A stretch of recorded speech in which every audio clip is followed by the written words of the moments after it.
Mày cuốn một chai. Mày cuốn một chai. Mày cuốn chai từ vô phí à? Từ đó phải nữa. Mẹ có từ đó chưa? What's that? What's that called? Vô phí à?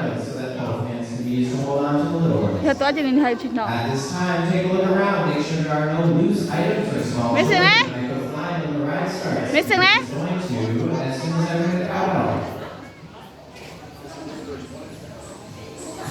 Okay, ready, mấy cô?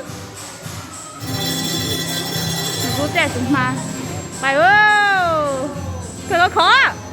Cái nó khó nè.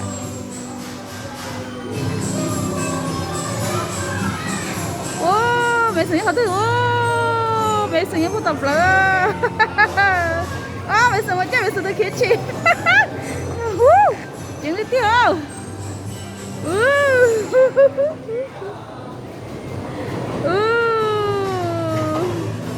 Mason chơi Mason tôi kia chị Mason chơi Mason tôi kia chị à.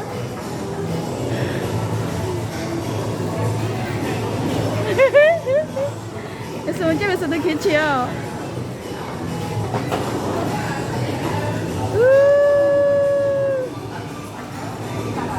Mason chơi Mason bắt tỏ. Này nhiều lắm rồi. 아직 짜지도 못 비리다요. 와우,你称啊，你称啊。bây giờ mày cố từ bỏ phía bà.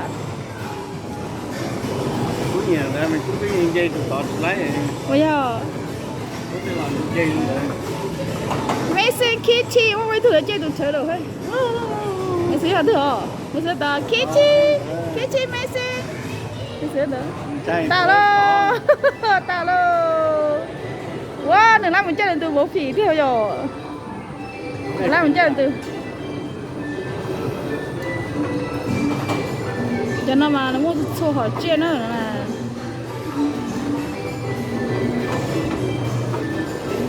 Anh mày làm mình chơi anh mày tuổi. Rất thân đã thế hả? Dạ, dạ. Dạ chơi lại anh chơi chỉ lại.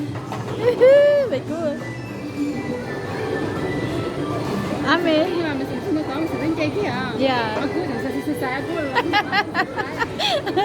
Mình sống cho tập là mình sống đi chôn trai vậy à?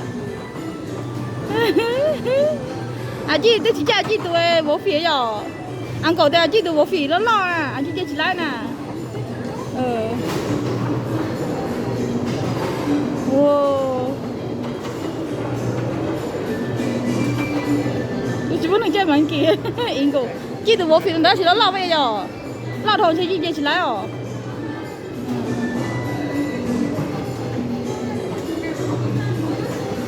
Ame giờ chưa một giải về túi. Ame giờ phá về túi hết rồi. Slow lo, giống đi theo. Ame ơi. Tay cho miễn phí bây giờ. Ôi giờ tao lâu.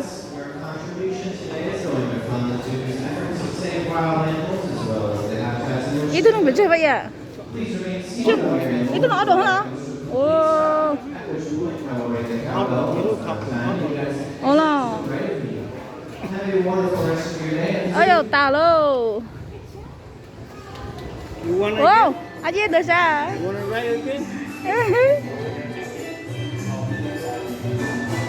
Can you get down?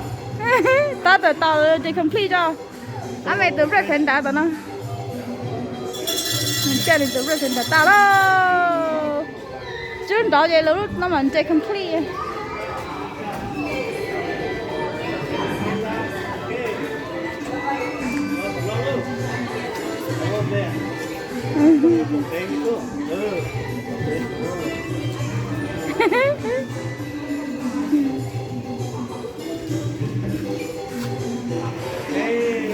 Talo. Good? Yeah. What missing? Good? Yes? Good job, amazing.